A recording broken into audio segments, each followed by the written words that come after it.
여러분 안녕하세요. 경희대학교 의료원 후마니타스 안병원장 정상설입니다. 주위에 유방암 환자가 많아졌지요. 환자가 처음 진단을 받으면 굉장히 당황하고 가족들도 어찌할 바를 모릅니다. 그래서 제가 여러분이 병원에 오셔서 가장 흔히 한 질문을 모아서 오늘 간단히 정리해 드리고자 합니다. 우리나라에서 유방암은 얼마나 발생하고 있을까요? 세계적으로 보면 여성암 25%가 유방암으로서 1위 발생률을 기록합니다. 한국인의 유방암은 여성 중 25명 중 1명이 발생하며 갑상선 암 다음으로 발생하는 흔한 암입니다. 1996년과 비교해서 2016년에는 5배나 증가한 흔히 보는 암이며 매년 새로운 환자가 2만 명씩 발생합니다. 40대, 50대에 가장 많이 발생하고 다행스럽게 60% 이상이 초기 1기, 2기에 발견 진단됩니다. 초기 유방암의 생존율이 아주 좋아서 1기 유방암의 5년 생존율은 97%입니다. 5년을 재발 없이 생존할 경우 대부분은 완치됩니다. 진행된 암도 최신 치료법으로 생존율이 아주 향상되었습니다. 유방암의 발견을 어떻게 할까요? 가장 흔한 증상은 유방멍우리입니다. 여러분이 유방멍우리가 만져지더라도 80%는 암이 아닙니다. 유방통이 동반되는 경우는 5% 정도이므로 유방이 아프다고 너무 걱정할 필요는 없습니다.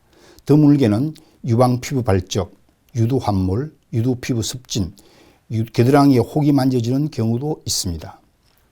여러분이 병원에 오시면 하게 되는 진단 검사 방법을 소개해 드리겠습니다. 첫째, X선을 이용한 유방 촬영술, 두 번째, 초음파를 이용한 유방 초음파, 세 번째, MRI라고 부르는 유방 자기 공명술이 있습니다. 유방 촬영술에서 암이 의심되는 소견이 나와도 5명 중 1명만 유방암으로 진단되고 반대로 암이 있어도 5명 중 1명은 유방 촬영에 나타나지 않습니다. 유방 촬영은 대개 50대부터 시행하지만 위험 인자가 있는 여성은 30대부터 시작할 수도 있습니다. 우리나라 여성들처럼 유방이 작고 밀도가 치밀한 경우 초음파 검사가 도움이 되며 3차원 유방 촬영술과 함께 MRI 진단이 도움을 주기도 합니다. 유방의 최종 진단은 조직검사로 확인됩니다. 조직검사 방법에는 유방에 혹이 만져질 경우 조그마한 바늘을 이용해서 세침하는 세침 흡입세포 검사가 있고 유방의 초음파를 보면서 좀 더 굵은 바늘로 조직을 넣는 초음파 유도화 조직검사, 흔히 총생검이라고 이야기합니다. 그러나 유방이 초음파에 혹이 보이지 않거나 석회화만 보일 경우 진공보조 흡입 유방생검, 맘모톰이라는 검사를 해서 조직을 얻어서 확인할 수 있고요. 최종적으로는 수술적 방법으로 유방 조직을 얻어서 검사를 할 수 있습니다.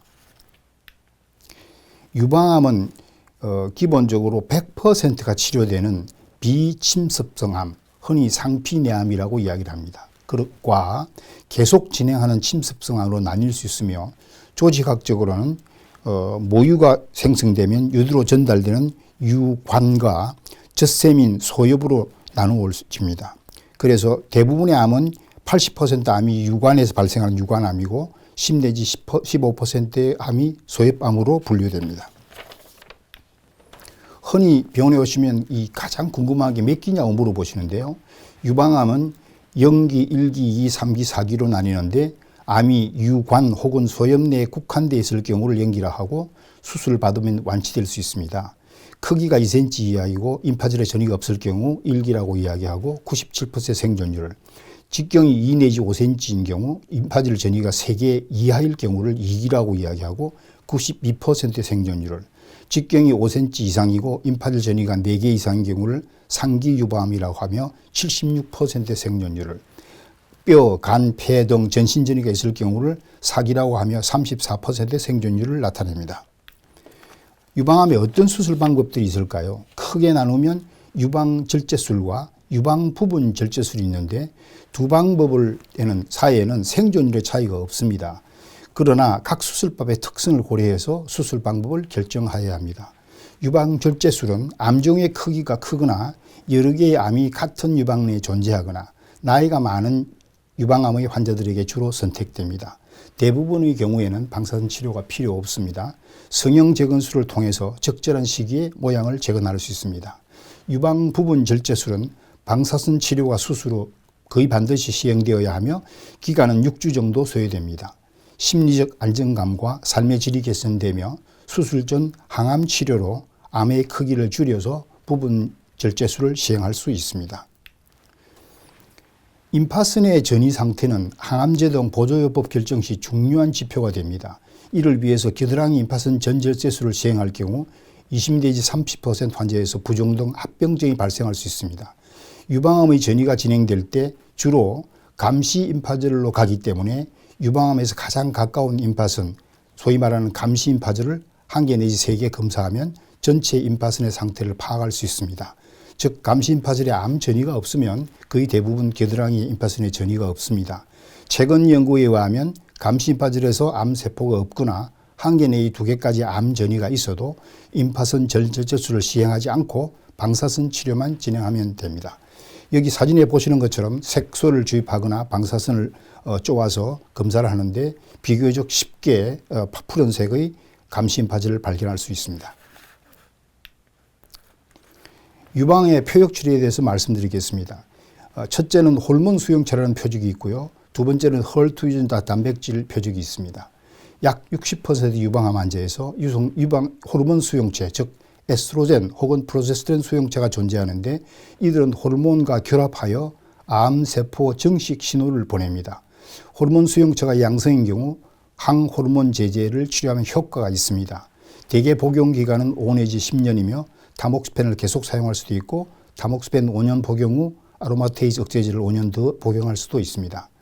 여기 그림에 보시는 것처럼 여성 호르몬이 호르몬 수용체와 결합하면 암세포를 증식시키는데 여성 호르몬 억제제를 투여하면 1000배 가까운 기능으로 미리 호르몬 수용체와 결합하기 때문에 암세포 성장을 억제하게 되는 것입니다. 호르몬 수용체와 헐투 유전자 검사가 모두 음성일 경우를 흔히 3중 음성 유방암이라고 하고 이들은 암세포가 조금 더 빨리 자라고 전이를 잘하여 예후가 좋지 않을 수도 있습니다. 수술 후 보조요법을 살펴보면 수술만으로 치료할 경우도 있고 수술 후 재발이 좀 위험이 높을 경우에 보조요법을 시행합니다.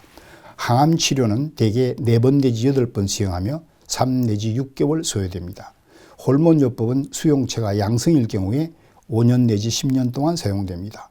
표적치료제는 헐투 유전자가 양성일 경우 1년 동안 투여합니다. 호르몬요법에 대해서 말씀드리겠습니다.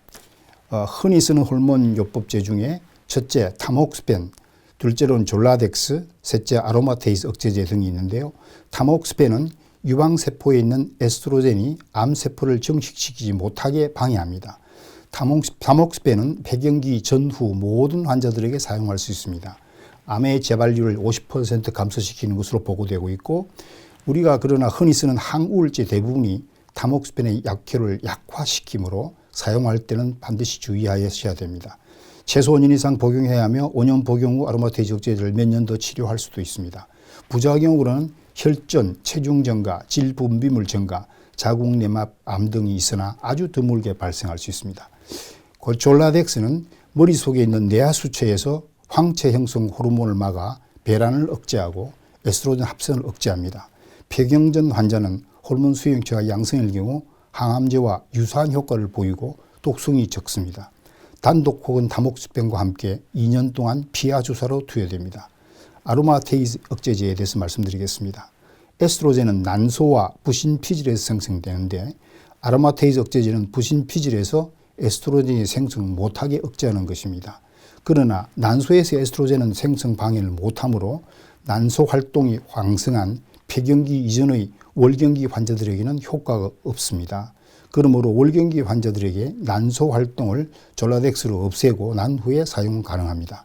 최소 5년 복용하는데 타목스펜보다 암 재발률, 생존율 효과가 조금 더 좋습니다.